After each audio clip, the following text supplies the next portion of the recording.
In this segment, we're going to talk about slope of a line or line segments. When we have a graph and we're looking at a line, one of the ways that we can describe the line is talking about its slope. And its slope has something to do with its steepness. And we can look at it in a variety of ways, but as in our last segment, we want to make sure we're talking about the relationship, because a lot of time when we look at a graph, we forget that it's a relationship. So we're looking at the relationship between the dependent variable, which is how far we move up the line, compared with my independent variable, which talks about how far we move over on a line.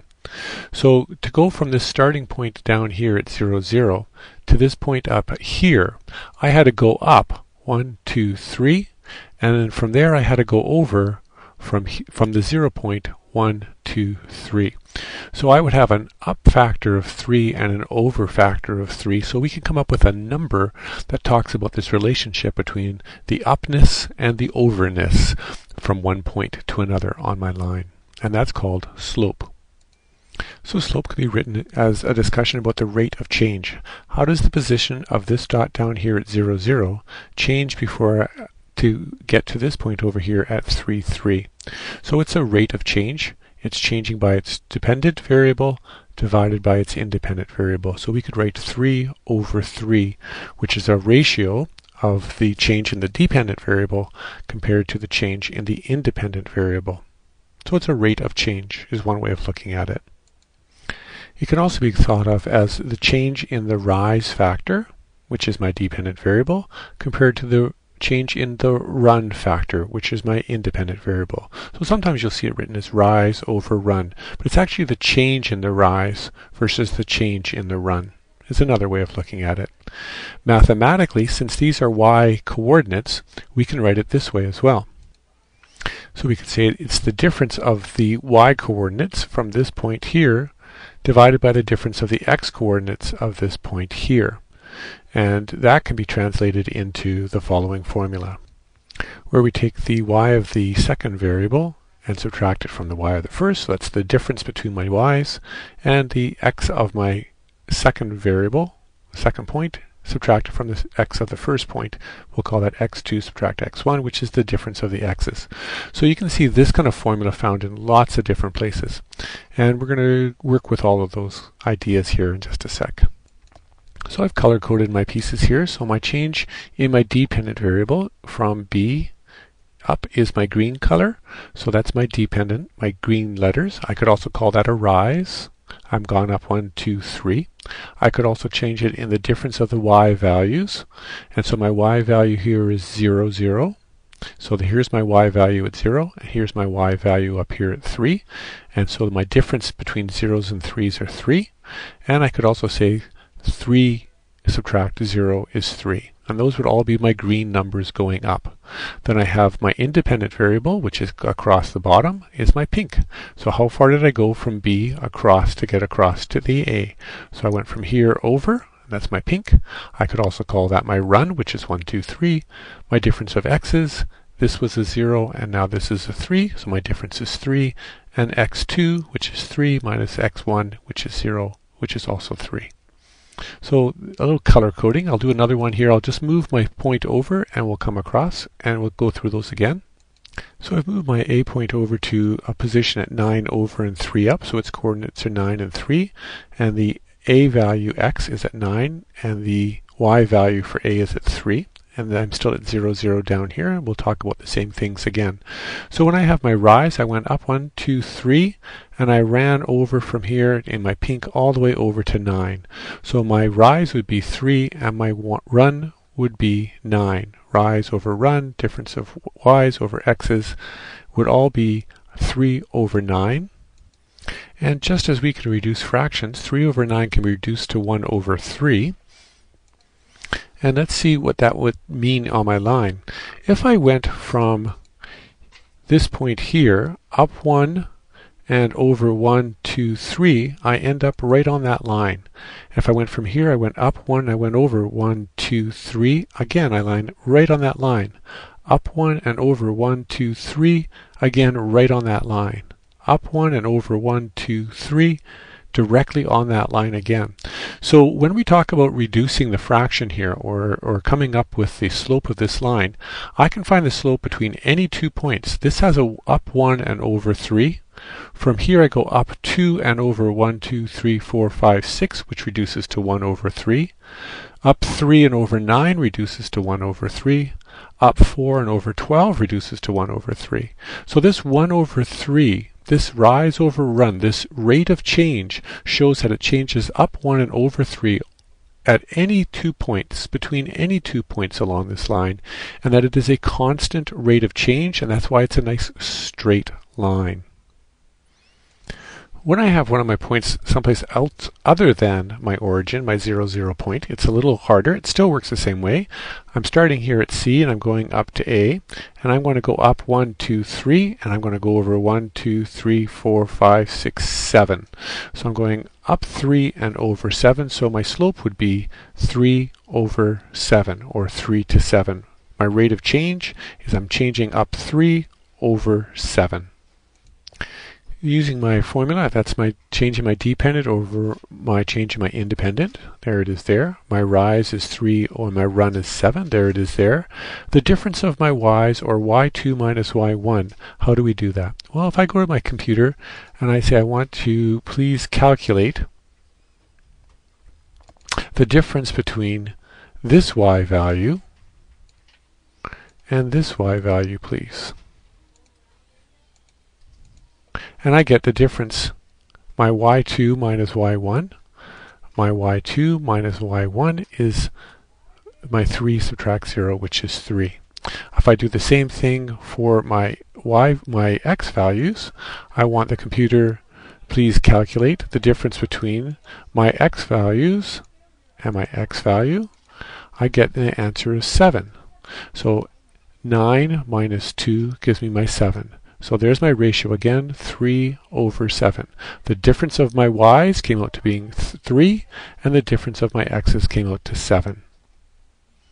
And again, I can show from this point, if I go up 1, 2, 3, and over 1, 2, 3, 4, 5, 6, 7, I end up right on my line.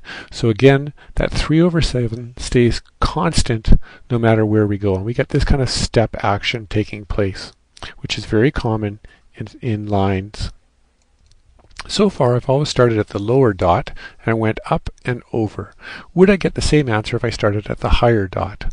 Well, if I started at the higher dot, I'm going to go down 3 and then I'm going to go over negative 7. So I'm going to change my colors so they all line up. So instead of going up 3 and over positive 7, I'm going down negative 3. Negative 3 means going down, and going to the left means negative, negative 7. And a negative divided by a negative is a positive, so I still get a slope of 3/7. So it doesn't matter which order I'm going, bottom up or top down. But that does give me the same slope, but when I'm going down, it's a drop and a backwards, so both numbers have to be negative, and that's important to realize. So here I have a new line. I'm gone up 5 and over 6, so my slope is 5/6. So now I'm going to tell the computer, could you please make a parallel line for me? And I want to find out what the slope of a parallel line would be. So I've selected my line and my point. I want a parallel line going through there, so please construct a parallel line for me. And there's my parallel line, and I'll make it a different color. I don't know. Let's make it red, I guess. Okay, so now I have a parallel line to this blue line according to my computer. And I want to find out what the slope of this line is. Well, I can measure it and show that I've gone up 1, 2, 3, 4, 5, and I've gone over 1, 2, 3, 4, 5, 6. And so it too has a slope of 5/6. And we can move these lines and find out that I will always end up having a slope of 5/6.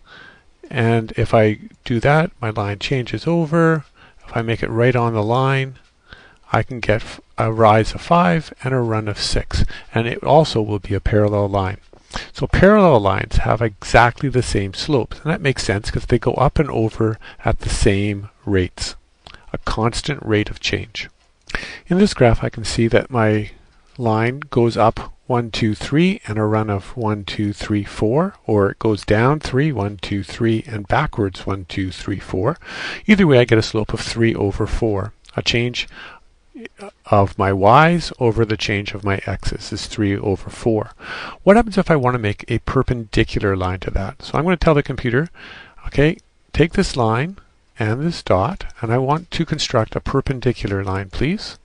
And so now there's my perpendicular line. I'll change its color so that it is brown, and we can talk about that one. And so I've got this brown line here going through DE, and DEF produces a 90-degree angle. So that's our perpendicular, and we've got it proven that it's perpendicular by our angle. And now I want to talk about the slope of this angle, of this line. So I'm going to find the slope of this brown line.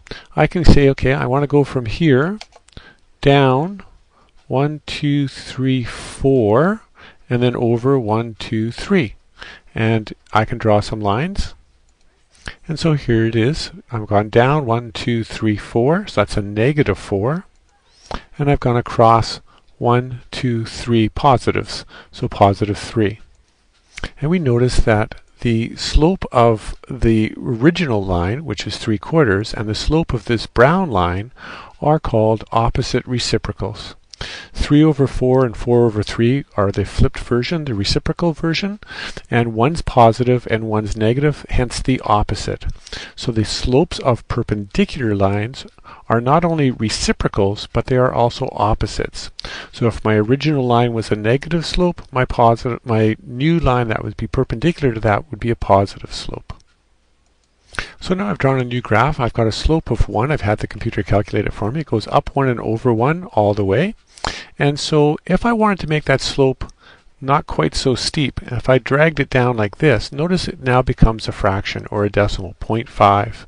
And it goes lower and lower and lower every time that I drag down my fraction, my line. So it's not as steep. It's rising less, but it's running more. And that changes my slope into a smaller and smaller fraction. Conversely, if I made it higher or steeper, I have just as much rise but not quite so much run. My slope gets higher and higher and higher. Now what happens when I make it all the way up? What happens when I have it straight up? It becomes undefined because now I have a rise of 1, 2, 3 and a run left to right of 0. And dividing by 0 is undefined. So there's our 3 divided by 0. Dividing by 0 is undefined. So slopes of vertical lines are called undefined.